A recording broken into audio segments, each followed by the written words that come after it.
Salut à tous, c'est Ben et on va maintenant apprendre à interagir avec un contrat intelligent à l'aide de Webfluid. Donc nous allons aller ici dans Remix et dans Remix, nous allons créer un nouveau contrat intelligent simple qui s'appellera nombre favori. Donc l'objectif de ce contrat intelligent, ce sera finalement de rentrer son nombre favori dans la blockchain et aussi de venir le récupérer. Donc ici, on va venir écrire notre contrat intelligent en mettant pragma solidity 0.8.7, voilà.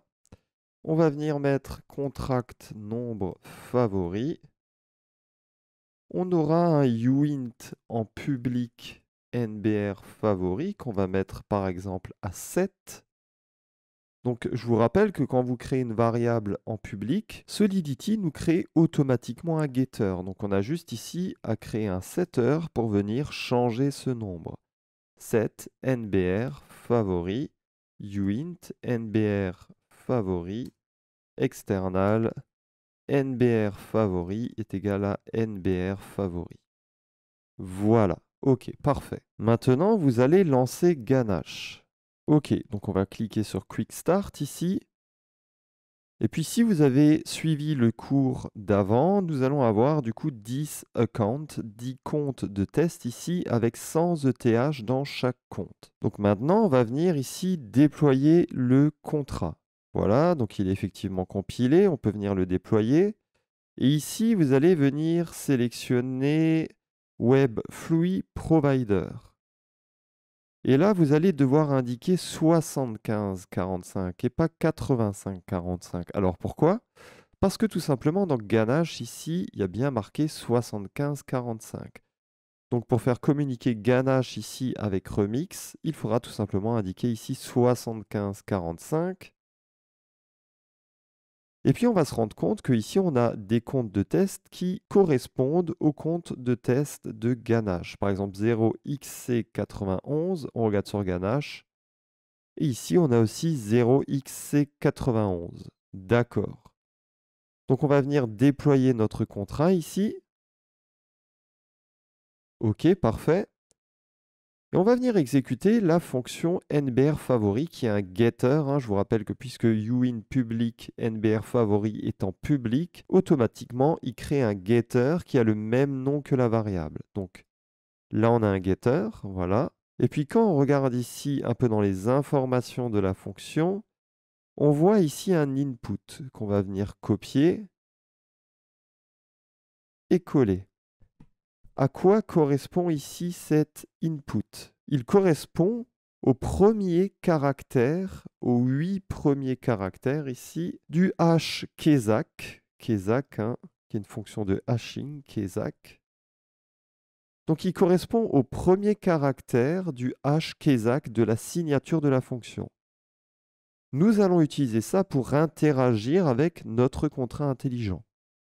Donc ici, on va venir retourner sur Visual Studio. Donc vous pouvez lancer Visual Studio Code. Et pour ce faire, vous pouvez retourner dans le dossier que l'on avait créé dans les dernières vidéos ici. Ok, parfait. Et ici, on va du coup aller sur la console Node en faisant Node.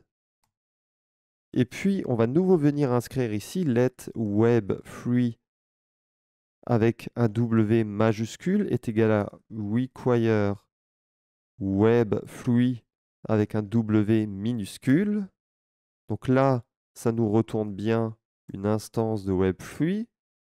Et on va faire nouveau let Webfluid avec un W minuscule est égal à new Webfluid avec un W majuscule, new Webfluid W majuscule .providers .http provider http localhost 7545. Ok, parfait. Et ici, on va venir appeler la fonction. On peut venir appeler une fonction en faisant webfluid.eth.call. Et là, on aura différents paramètres. On aura tout d'abord la personne qui appelle la fonction. Ensuite, on aura l'adresse du contrat intelligent. Et enfin, on aura les data. Et les datas, en fait, seront représentées ici par l'input que l'on avait copié de Remix ici. Donc ça sera ça. Donc venons remplir ça. Au niveau de l'adresse qui appelle ici la fonction, bah, ça sera l'adresse présente ici dans notre ganache. Voilà, donc je vais venir la copier dans le from. Le tout, c'est l'adresse du contrat intelligent. L'adresse du contrat intelligent, vous pouvez venir la récupérer ici. Donc en la copiant, OK, on va retourner sur Visual Studio et on va la coller ici. Parfait. Et ensuite, au niveau des data, comme je vous l'ai dit, c'est l'input de la fonction NBR favori. Donc on va venir nouveau aller là-dedans, copier ça. Et ici, on va nouveau coller ça dans data. Voilà. Et ça va nous retourner une promesse. Donc à la fin, il va falloir faire ici un .zen console.log. Et comme vous pouvez le voir, là, ça nous renvoie quelque chose. Mais ce qui est intéressant surtout, c'est le set à la fin. Et en fait, comme vous pouvez le voir, ici dans Remix, le NBR favori est égal à 7. Donc ici, en exécutant le hashkeysac de la signature de la fonction NBR favori, qui nous permet de retourner le nombre favori, ça nous retourne ici bien finalement le nombre favori. Donc à l'aide d'une adresse, on exécute une fonction dans un certain contrat intelligent et à l'aide d'une promesse, on arrive à retourner le résultat de la fonction ici. Mais comment ne pas avoir à indiquer le hash de la signature de la fonction? Comment pourrait-on juste finalement renseigner le nom de la fonction ici? Alors ce qu'il faut savoir, regardez, c'est que ici j'ai un certain nom de fonction, c'est NBR favori avec un F majuscule. Ben regardez, si je fais webflui.utils, webflui.utils.sha3 de NBR favori,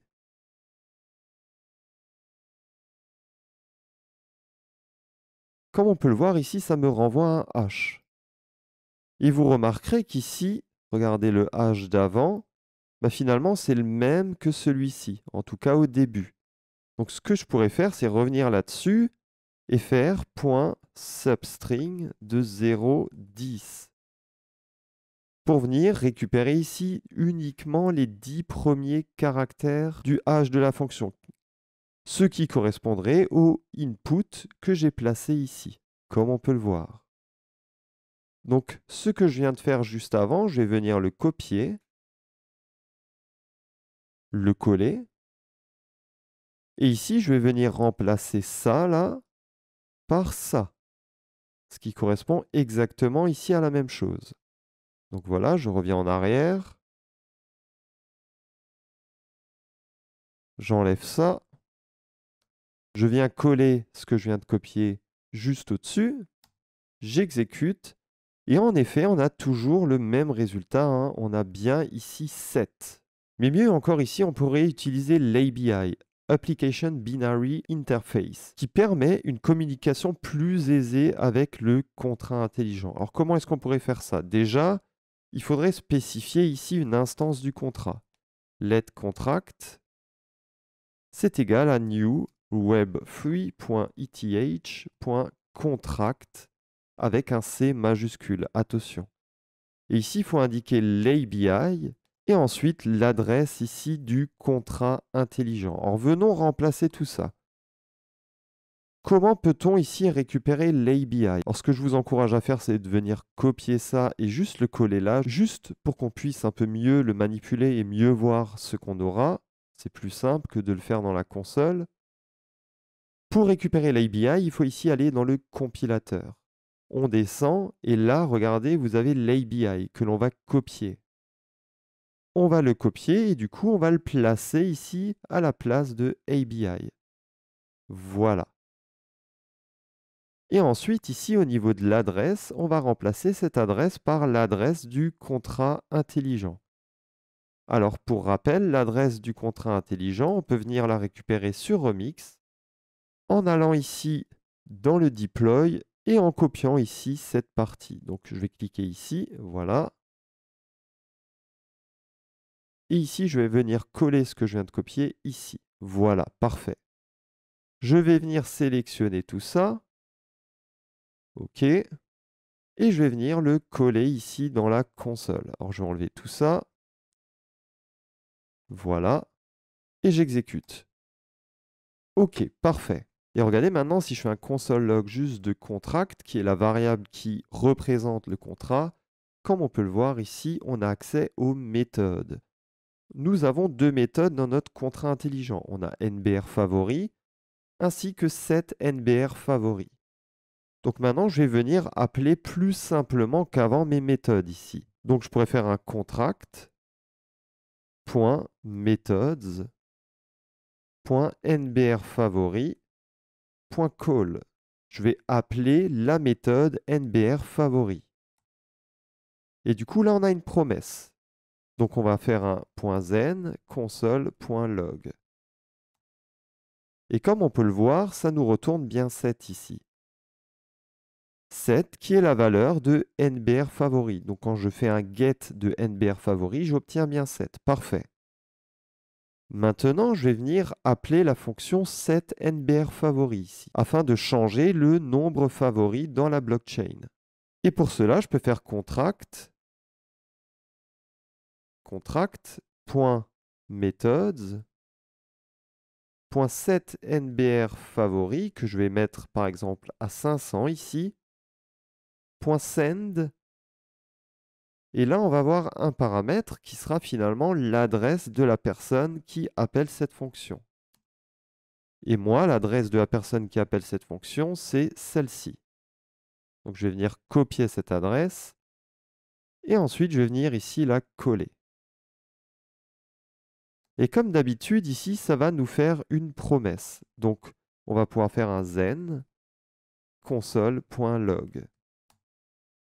Et là, qu'est-ce qu'on va avoir? On va avoir un objet transaction. Donc on saura le gaz qu'on a utilisé. Je ferai d'ailleurs à l'avenir une vidéo sur comment optimiser le coût en gaz. Et on a différentes informations ici. Mais ce qui est intéressant surtout, c'est que si on re-exécute ici la fonction nbr_favori, cette fois-ci, il nous renvoie 500. Voilà, donc on a vu d'un point de vue console comment interagir ici avec un contrat intelligent. On se retrouve dans la prochaine vidéo. À tout de suite. Ciao, ciao.